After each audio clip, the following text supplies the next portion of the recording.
পাখা ম্যাথামেটিক্স লাভার চ্যানেলে সকলকে স্বাগত। আজকে আমি এই ভিডিওতে আলোচনা করব মাধ্যমিকের রেজাল্ট রিভিউ করবে কিভাবে। যাদের রেজাল্ট আশাস্বরূপ হয়নি বা ফেল করেছো, মনে হচ্ছে যে রিভিউ করলে তোমাদের নাম্বারটা বাড়বে, কিভাবে রিভিউ করবে, কত তারিখ থেকে রিভিউ শুরু হয়েছে এবং কত তারিখ পর্যন্ত রিভিউ চলবে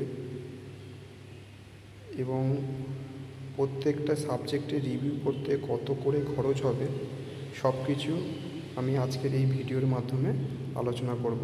ভিডিওটা প্রথম থেকে শেষ পর্যন্ত তোমরা দেখে নাও।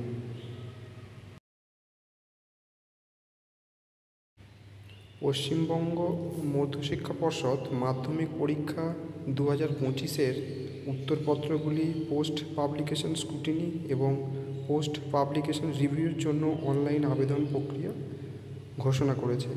গত বছরের মতোই এই প্রক্রিয়াটি সম্পূর্ণভাবে অনলাইনেই পরিচালিত হবে, কিন্তু তোমরা নিজেরা অনলাইনে করতে পারবে না। কিভাবে করতে হবে একটু জেনে নাও। গুরুত্বপূর্ণ তারিখ ও ওয়েবসাইট। আবেদন শুরু হয়েছে 2রা মে থেকে এবং আবেদনের শেষ তারিখ 17ই মে। Online portal www.bbseda.com।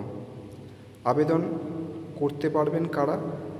যারা পিপিএস করতে চায়, অর্থাৎ যে সকল পরীক্ষার্থী সফল মানে পাস করে গিয়েছে অথচ যাদের মনে হচ্ছে নাম্বার কম, তারা পিপিএস স্ক্রুটিনি করতে পারবে। আর যারা অসফল পরীক্ষার্থী তারা পিপিআর করতে পারবে। আবেদন ফি পিপিএস এর জন্য প্রতি বিষয়ে 80 টাকা করে লাগবে। পিপিআর এর জন্য প্রতি বিষয়ে 100 টাকা করে লাগবে। স্কুল কর্তৃপক্ষ আনুষঙ্গিক খরচ বাবদ প্রয়োজনে প্রতি পরীক্ষার্থীর থেকে নগদে অতিরিক্ত 2 টাকা চার্জ করতে পারে।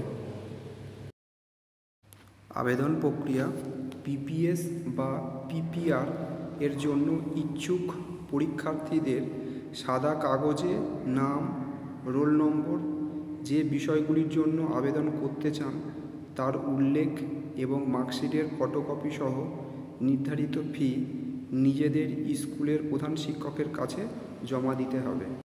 সম্পূর্ণ অনলাইন আবেদন প্রক্রিয়াটি শুধুমাত্র স্কুলের মাধ্যমে সম্পূর্ণ করা হবে, মানে একদম পরিষ্কারভাবেই বলে দেওয়া হচ্ছে যে তারা নিজেরা করতে পারবে না, স্কুলের মাধ্যমেই করতে হবে। পর্ষদ কোনো ব্যক্তিগত আবেদন বা ম্যানুয়াল আবেদন গ্রহণ করবে না।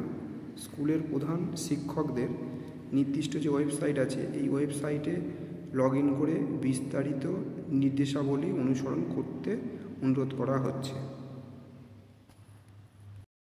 পিপিএস বনাম পিপিআর মনে রাখবেন, পিপিআর এর ক্ষেত্রে নির্দিষ্ট উত্তরপত্র পুনরায় মূল্যায়ন করা হয়, যেখানে পিপিএস শুধুমাত্র নম্বর যোগে ভুল আছে কিনা বা সমস্ত উত্তর দেখা হয়েছে কিনা তা স্ক্রুটিনি করার মধ্যেই সীমাবদ্ধ।